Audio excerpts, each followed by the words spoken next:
A very warm greetings to you all. I am your host Unnati from grade 9th and I welcome you in today's podcast of SMI The Spotlight. Today we are with the man with many hats और multitasking master Monu sir. Monu sir स्वागत है. सबसे पहले एक confusion दूर करिए.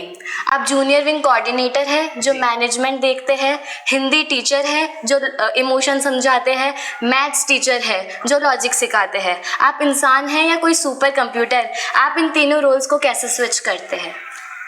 ऐसा कुछ नहीं है कि ये कुछ डिफ़िकल्ट है. ये मेरे बच्चों का प्यार है जिसके सहयोग से मैं सब कर पाता हूँ. बच्चों का भी कोऑर्डिनेशन मेरे साथ रहता है, उस वर्क को करता हूँ. एज ए हिंदी टीचर मैं क्लास में बच्चों को भावात्मक रूप से जोड़ने की कोशिश करता हूँ. एज ए कोऑर्डिनेटर इतने सालों का एक्सपीरियंस है, स्कूल का प्यार है, मैनेजमेंट का प्यार है. उन्हें लगता है कि मैं इन कार्यों के लिए भी उचित हूँ, तो हम उस वर्क को करते हैं. स्कूल में आपके पास मैथ्स की नोटबुक चेक करने का प्रेशर होता है और उसी वक्त जूनियर विंग का छोटा बच्चा कंप्लेंट लेकर आता है, सर उसने मेरी पेंसिल ले ली. ऐसे क्योज में आप अपने दिमाग को कैसे शांत रखते हैं? मैं मैथ्स नोटबुक्स को थोड़ा साइड में रखता हूँ, कुछ समय वेट करता हूँ, बच्चे की बात ध्यान से सुनता हूँ, फिर देखता हूँ कि सच में ही किसी बच्चे ने पेंसिल ली भी है या नहीं है, और उस टॉपिक को, उस मैटर को सॉर्ट आउट करने की कोशिश करता हूँ. सच बताइए, इन तीनों रोल्स में से असली मोनू सर कौन है? वो जो मैथ्स की कैलकुलेशन सॉल्व करते हैं या फिर वो जो हिंदी की कविताएं पढ़ाते हैं? असली मोनू सर सिचुएशन के अकॉर्डिंग खुद आ जाते हैं. जब हिंदी की रिक्वायरमेंट होती है तब वो हिंदी टीचर होते हैं, जब मैथ्स की रिक्वायरमेंट होती है तो मैथ्स टीचर होते हैं. सर वैसे तो आप मल्टीटास्किंग टीचर हैं, पर इन अदर एक्टिविटीज़ आपका किस में इंटरेस्ट है? इंटरेस्ट की बात करें तो जो क्लास में जो मज़ा है वो कहीं नहीं है. बच्चों के साथ, बच्चों के बीच में उनकी बातें सुनना, उन्हें कुछ सिखाना, और क्लास में अगर 40 स्टूडेंट्स हैं उनमें से एक भी सीखता है तो जो खुशी मिलती है वो बता नहीं सकता उसको मैं कि कितनी खुशी होती है. जूनियर विंग संभालना आसान नहीं है. छोटे बच्चे कुछ भी बोल देते हैं. कोई ऐसा फनी इंसिडेंट है जब किसी छोटे बच्चे की इनोसेंट बात सुनकर आप अपनी हंसी कंट्रोल नहीं कर पाए? तकरीबन 6 साल 7 साल पहले एक नर्सरी क्लास में एडमिशन आया था, न्यू स्टूडेंट. तो वो शायद उसका दूसरा या तीसरा दिन ही था. तो वो मेरे पास आता है और कॉरिडोर में रोता हुआ आता है. फिर मैं उसके पास गया तो वो रोते रोते ऐसे बोले, मुझे मेरे भैया के पास जाना है. अब मुझे हंसी भी आ रही थी और मुझे बच्चा रोता हुआ ऐसे भी लग रहा था कि मैं इसे कैसे चुप कराऊं. सर आपके सामने एक प्रॉब्लम आए तो आप उसे हिंदी के दोहे से सॉल्व करेंगे या मैथ्स की इक्वेशन से? किस तरह की प्रॉब्लम? कोई भी प्रॉब्लम. अगर कोई प्रॉब्लम आती है तो हिंदी के अकॉर्डिंग है तो हिंदी के हिसाब से सॉल्व करेंगे, नहीं तो मैथ्स के हिसाब से तो करनी है. Okay sir. बड़े बच्चों को डांटना आसान है, पर जब जूनियर विंग का कोई छोटा बच्चा रोता है तो उसे चुप कराना एक आर्ट है. आपको रोने वाले बच्चों के चुप कराने की कोई सीक्रेट ट्रिक है आपके पास? सीक्रेट नहीं, जिस टॉपिक से या जिस कारण से वो रो रहा है उस टॉपिक या उस कारण से उस बच्चे का ध्यान हटाने की कोशिश करते हैं और उसे नई चीज़ से जोड़ते हैं, फिर वो अपने आप ही चुप हो जाता है. पेरेंट्स अक्सर जूनियर विंग में ज़्यादा वरीड होते हैं. कभी किसी पेरेंट ने आपसे कोई वियर्ड डिमांड करी है, जैसे मेरे बेटे को खाना खिलाया करिए? कई बार किए. ऐसे कॉल तो हमारे पास कई बार घर पे भी आ जाते हैं कि हमारा बच्चा दूध नहीं पी रहा है, क्या करें. तो उस सिचुएशन में हम उनको कोशिश करते हैं, बच्चे को समझाते हैं कि भाई आपको खाना खाना क्यों आपके लिए उपयोगी है, उससे क्या बेनिफिट है, क्या फ़ायदे हैं. तो उस तरह हम उसको, बच्चों को मोटिवेट करते हैं. सर आपकी स्ट्रैटेजी क्या है उन बच्चों के लिए जो बोलते हैं I am not a math person? मैं उनको मैथ्स के बेनिफिट्स ही बताता हूँ, क्योंकि और कहीं भी नहीं. हर पढ़ी हुई चीज़, चाहे वो ट्रक के ऊपर लिखा हुआ स्लोगन भी है, कहीं ना कहीं काम आता है. वैसे ही मैं मैथ्स के बेनिफिट्स बताता हूँ कि अगर आप एज ए बिजनेसमैन भी बनते हैं तो आप कैसे कैलकुलेशन करेंगे. तो वो बेनिफिट पता होंगे तो बच्चे अपने आप ही सब्जेक्ट की तरफ अट्रैक्ट होंगे. What's the biggest challenge in your career and how you handled it? मेरा चैलेंज यही है कि मेरे जो बच्चे हैं बस वो लाइफ में सक्सेस हो और वो इतना सक्सेस हो कि मैं प्राउड से कह सकूँ ये मेरे बच्चे हैं। सर ये कॉम्बिनेशन बहुत रेयर है, मैथ्स दिमाग से चलता है और हिंदी दिल से।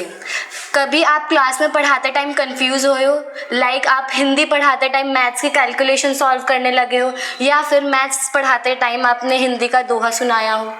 बहुत बार मैं मेरे सब्जेक्ट्स को रिलेवेंट करता रहता हूँ बार बार। जैसे मैथ्स जब मैंने मैथ्स पढ़ाई तो कभी कभी अभी बच्चों को समझाने के लिए हिंदी यूज़ करनी पड़ती, कभी हिंदी पढ़ाई तो फॉर एग्जांपल समास जो टॉपिक आता है, समास में संख्या वाला लिंक होता है। एक समास का जो उदाहरण है उसमें द्विगु समास जिसमें संख्या के रिगार्डिंग होता है, तो मैं वहाँ मैथ्स यूज़ करके बच्चों को समझाने की कोशिश करता हूँ। ओके सर, छोटे बच्चों को क्या सिखाना ज़्यादा मुश्किल है, हिंदी की मात्राएं या फिर मैथ्स के नंबर्स? हिंदी की मात्राएं। क्यों? हिंदी की मात्राएं क्योंकि वो बहुत सारी है, ए की आई की प्रोनाउंसिएशन से डिफरेंट हो जाती है वो तो। बट मैथ्स में क्या है, अगर आपको काउंटिंग सिखानी है तो काउंटिंग 1 to 10 काउंटिंग, बट जो मात्राएं होती है बच्चों को उनका डिफरेंस समझने में समय लगता है, प्रोनाउंसिएशन में उच्चारण में समय लगता है। हिंदी में हम संस्कार और मॉरल वैल्यूज सीखते हैं और मैथ्स में प्रॉब्लम सॉल्विंग।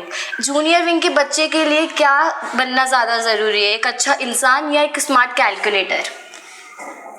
मेरा मानना है कि अगर आप अच्छा इंसान बनोगे तो कैलकुलेटर अपने आप बन जाओगे। Okay sir. सर कोई हिंदी का दोहा सुनाइए जो लाइफ में वैल्यूएबल लेसन देता हो। कबीरदास जी का एक दोहा है, आवत गारी एक है उल्टत होए अनेक। आवत गारी एक है उल्टत होए अनेक, कहत कबीर ना उल्टिए वही एक की एक। कबीरदास जी कहते हैं कि अगर आपको कोई गाली बक रहा है या कुछ बुरा बोल रहा है या कोई अपशब्द बोल रहा है तो हमें उसके बराबर नहीं होना है, हमें सुनना है और शांति बनाए रखनी है।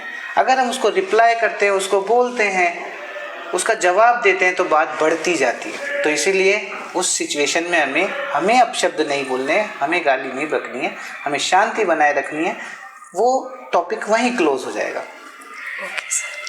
कोऑर्डिनेटर होने के नाते पूरे विंग की जिम्मेदारी आप पर है। जब कोई बड़ा फंक्शन होता है like annual day, back stage पर क्योस होता है, तो तब आप पैनिक होने से कैसे बचते हैं? क्योंकि अगर मैं वहाँ पैनिक होऊंगा, अभी मैंने आपको दोहा बताया, मैं पैनिक होऊंगा तो वो काम बिगड़ेगा ही। इससे बढ़िया मैं पेशेंस रख के बच्चों को समझाने की कोशिश करता हूँ कि अगर आप इनडिसिप्लिन क्रिएट करेंगे तो हमारा ही प्रोग्राम बिगड़ेगा। इसलिए उनको समझाया जाता है सिचुएशन के अकॉर्डिंग और उस सिचुएशन को हैंडल किया जाता है। जूनियर विंग फाउंडेशन होता है और अगर फाउंडेशन कमज़ोर हो तो बिल्डिंग गिर जाती है। आजकल के पेरेंट्स और स्टूडेंट्स को कौन सी गलती कर रहे हैं जिससे फाउंडेशन वीक हो रही है? पेरेंट्स बहुत ज़्यादा ही बच्चों के अकॉर्डिंग चलने लग गए हैं। पेरेंट्स को ये सोचना चाहिए कि बच्चे हैं वो हमारे बच्चे हैं, उन्हें हम जैसा सिखाएंगे वो वैसा सीखेंगे। इसलिए कोशिश ये करें कि बच्चों को आप चीज़ें सिखाने की कोशिश करें, समझाने की कोशिश करें, उन्हें रटवाने की तरफ ध्यान ना दें। दूसरा, जो बच्चे की मानने लायक बात है उसी पर ध्यान दिया जाए। ऐसा नहीं कि बच्चे की हर ही बात को माना जा रहा है। आप जब तक बच्चे की सभी बातों को मानते ही रहेंगे तो आपका बच्चा उस सिचुएशन में वो कंफर्ट जोन में आ जाएगा, वो उस सिचुएशन में नहीं आ पाएगा कि हमें सीखना चाहिए, समझना चाहिए। सर अगर आपके पास कोई सुपर पावर होती तो क्या होती? सुपर पावर मेरे पास होती, मैं मेरे सारे बच्चों को सक्सेस कर देता। सर आप डिसिप्लिन मेंटेन कराते हैं, पर जब आप स्टूडेंट थे तो क्या आप भी वही आदर्श स्टूडेंट थे? मैं मेरे स्कूल का आदर्श स्टूडेंट ही रहा हूँ। टीचिंग एक थैंकलेस जॉब हो सकती है। कभी आपकी लाइफ में ऐसा कौन सा मोमेंट है जब किसी पेरेंट ने या स्टूडेंट ने आपको थैंक यू बोला हो और आप इमोशनल हो गए हो? हाँ, बोला था और कई बार बोला है, पर हाँ इमोशनल मोमेंट एक मुझे 3 साल पहले दिवाली का ध्यान है। जब मैं मेरे घर पे गया था तो मेरा एक स्टूडेंट है, वो अपने पेरेंट्स के साथ खड़ा था। मैं उस बच्चे के पापा के पैर छू रहा था क्योंकि वो मेरे नेबर थे। और वो उसके पापा ने उसे कहा कि बेटा आप सर के पैर छुओ, क्योंकि इन्होंने आपको सक्सेस कराया है। तो उस क्षण मेरी आंखों में आंसू आ गए थे। सर, अब लॉजिक और इमोशन दोनों को साइड में रखिए और तुरंत आंसर दीजिए। It's a rapid fire. Premchand की कहानियाँ या रामानुजन की कैलकुलेशन? प्रेमचंद की कहानियाँ। जूनियर विंग का शोर या सीनियर विंग की शांति? जूनियर विंग का शोर। लंच ब्रेक में स्टाफ रूम की गपशप या थोड़ी देर आराम? स्टाफ रूम में गपशप। सबसे ज़्यादा शिकायत कौन करता है, मम्मी या पापा? मम्मी। अगर आप टीचर नहीं होते तो आप क्या होते? एक बहुत अच्छा इंसान, जो मैं अभी भी हूँ। जाते जाते SMIS के जूनियर विंग के उन बच्चों के लिए एक मैसेज जो उनकी लाइफ को और वैल्यूएबल बना दे। छोटे बच्चों के लिए एक कविता, कुछ पंक्तियां हैं जो मैं उनको गाना चाहूँगा। Yes sir, please. We shall overcome, we shall overcome, we shall overcome someday. Oh, deep in my heart, I do believe we shall overcome someday. हम होंगे कामयाब, हम होंगे कामयाब, हम होंगे कामयाब एक दिन। ओह मन में है विश्वास, पूरा है विश्वास, हम होंगे कामयाब एक दिन। Wow sir, fantastic. Thank you so much for giving your precious time. It's valuable for us. Okay. Thank you.